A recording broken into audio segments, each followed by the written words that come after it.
얼마 전에 고든램지버거, 파파이스 등 한국에 호기롭게 들어온 외식 브랜드들이 힘을 쓰지 못하고 위기에 직면했다는 소식을 전해드렸었죠. 너무 브랜드의 명성과 판매 전략을 과신한 나머지 한국 현지 시장에 맞춘 세심한 전략도 없이 진출해버린 것이 가장 큰 패착 요인으로 작용한 것인데요. 그런데 정말 수십 년 동안 우리 곁에 있어 왔는데 안일하게 운영하다가 점차 망해가는 유명 프랜차이즈들도 속출 중이라고 합니다. 대체 어떤 브랜드들이며 왜 이런 몰락의 길을 걷고 있는 걸까요? 자세한 내용 함께 알아보도록 하겠습니다. 가장 먼저 맥도날드를 꼽을 수 있습니다. 1988년 강남구 압구정동에 1호점을 열며 한국 시장에 처음 발을 내디딘 맥도날드는 도입 초기 그 인기가 세이프쉐, 파이브 가이즈 그 이상으로 뜨거웠는데요. 개점을 맞은 1호점 앞은 사람들로 가득 찼고 1시간 대기는 기본일 정도로 인파가 바글바글했죠. 특히 당시 음식, 패션 등 소비 문화를 선도하는 지역인 압구정동에 들어선 1호점은 구매력 높은 젊은 층을 자극했고 금세 압구정의 명소로 자리 잡았는데요. 이 기세로 곧장 서울 각 지역의 매장을 확장하기 시작한 맥도날드는 각 지점당 하루 평균 방문자 수가 5,000명이 넘었을 정도였습니다. 실제로 당시 맥도날드는 한국인들 뇌리 속에도 햄버거 하면 떠오를 만큼 굳건한 1인자의 자리를 차지했죠. 그런데 이런 맥도날드의 믿을 수 없는 몰락이 몇 년 전부터 스멀스멀 시작됐는데요. 2010년대 후반 들어 적자를 내기 시작하더니 최근 5년간 누적된 적자 금액만 1,500억 원이 넘게 된 겁니다. 폐점하는 지점 수도 갈수록 늘어서 맥도날드의 전성기와 비교했을 때 약 10% 이상의 매장 수가 문을 닫았다는 소식이 들려왔죠. 실제로 대학가의 랜드마크였던 신촌 맥도날드, 한때 하루 3,000명 넘게 방문하며 높은 매출을 기록한 압구정 맥도날드, 이외에도 서울 주요 지점들이 연이어 문을 닫으며 빠르게 추락하기 시작했는데요. 대체 그 이유가 뭐였을까요? 일단 맥도날드가 다른 버거 브랜드들보다 유독 식중독 파문 같은 논란이 많이 터졌던 것을 꼽을 수 있습니다. 2016년 말 발생했던 햄버거병으로 알려진 용혈성 요독증후군 논란이 대표적인데요. 당시 검찰 수사에서 증거불충분으로 무혐의 처분을 받기는 했지만 소비자의 불안을 불식시키기에는 역부족이었고 이로써 맥도날드는 그동안 쌓아왔던 기업 이미지가 한순간에 나락으로 떨어지는 경험을 하게 됩니다. 그 결과 매출 급감이라는 최악의 시나리오로 전개되었죠. 그런데 맥도날드의 위기는 여기서 끝나지 않았습니다. 곧바로 다음에 한국소비자원이 시중에서 판매되는 햄버거에 대해 위생상태 조사를 진행했는데 맥도날드의 불고기 버거에서만 식중독 유발균인 황색포도상구균이 기준치의 3배 이상 초과 검출됐는데요. 더욱이 한국 맥도날드가 소비자원의 식중독균 검출 발표를 막으려고 법원에 발표 금지 가처분 신청을 냈다는 사실까지 알려지며 소비자의 공분은 극에 달했습니다. 맥도날드라는 브랜드 자체에 대한 신뢰가 산산이 조각나는 순간이었죠. 하지만 이런 브랜드 이미지를 차치하고서라도 사실 맥도날드가 망해가는 이유는 뭐니 해도 가장 큰 이유가 햄버거의 창렬화를 꼽을 수 있습니다. 이 사진은 1988년 압구정에 처음 맥도날드가 들어왔을 때 빅맥 사이즈와 요즘 빅맥을 비교한 사진인데요. 예전 크기를 보면 왜 이름이 빅맥이었는지 바로 이해가 되는 반면 지금은 과장을 조금 보태서 햄버거의 마카롱 버전이라고 봐도 될 만큼 볼품없이 작아진 모습입니다. 이쯤 되면 맥도날드의 입장에서는 어떻게라도 떡락한 민심을 회복하고 할인이나 이벤트 행사 등을 통해 가격 면에서라도 소비자층을 잡아야 할 텐데 맥도날드는 이후 더욱 악수를 두게 되는데요. 브랜드 이미지가 급격히 나빠지는 상황에서도 수익성 개선에만 관심사가 쏠려 있었기 때문이죠. 우선 맥도날드는 빵과 패티의 질을 낮춰 원가 절감을 시도했는데요. 쫄깃했던 빵이 언제부턴가 푸석푸석하게 변해버리고 패티가 종이창처럼 얇아진 건 바로 이런 이유 때문이었습니다.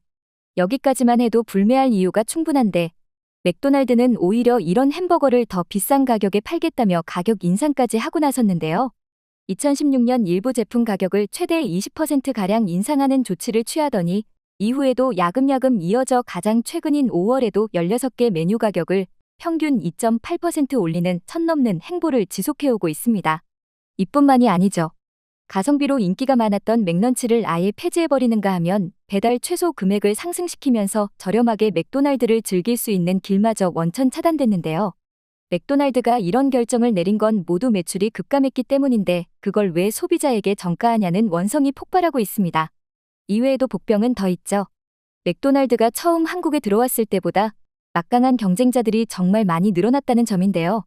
당장 주위를 둘러봐도 맘스터치, 롯데리아, 버거킹, 노브랜드 같은 브랜드들뿐만 아니라 파이브 가이즈, 쉐이크쉑 등 최근 몇 년 사이 들어온 버거 브랜드들까지 시장을 꽉 잡고 있죠.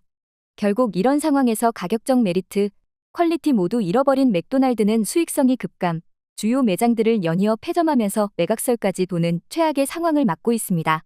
또 다른 버거 브랜드, KFC도 사정은 다르지 않은데요.